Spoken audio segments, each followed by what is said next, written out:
Hello, আসসালামু আলাইকুম। দেখেন আপনাদের জন্য লেহেঙ্গা নিয়ে আসছি। এই যে লেহেঙ্গা একটা, এটা লেহেঙ্গাটা 40 ইঞ্চি লম্বা আছে।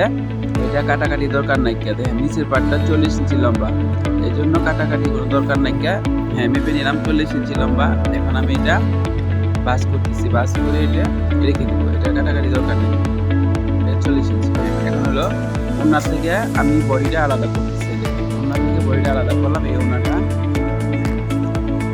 আমি এখন ভাঁজ করে দিচ্ছি। ওড়নার মধ্যে কোনো কাজ নাই। যদি লেস করতে চাই সে লেস করতে পারবো, এছাড়া ওড়না কোনো কাজ নেই। ওড়নাও শেষ, কাজ করা শেষ। আর এটা বডি থেকে ব্যাক পার্টটা আলাদা করলাম।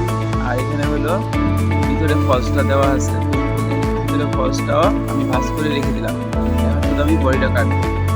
এই দেখুন বডিটা।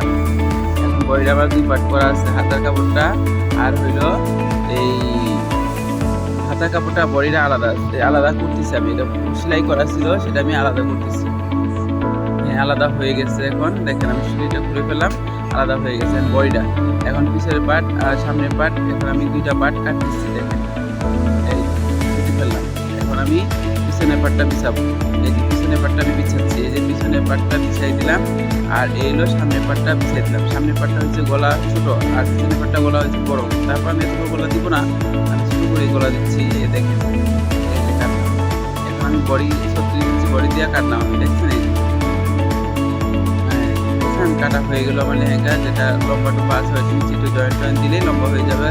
আর এই হলো হাতার কাপড়টা। হাতা হলো 3/4, হাতা 4 ভাঁজ করতেছি। হাতাটা 3/4 4 ভাঁজ করে এখন আমি 16 ইঞ্চি হাতাটা 16 ইঞ্চি কমপ্লিট রাখবো। এই জন্য আমি 18 ইঞ্চি নিলাম। এই যে হাতাটা হয়ে গেছে। আর নিচে যে জয়েন্টটা দেবো ওই কাপড় থেকে নিচে যে জয়েন্ট দিয়ে দেবো, আমাদের লম্বাটা হয়ে যাবে 22 ইঞ্চি লম্বা লেহেঙ্গাটা। আর এই যে ভিতরের কাপড়টা, এই যে আমাদের লেহেঙ্গা হয়ে গেল। ওকে, আসসালামু আলাইকুম। যদি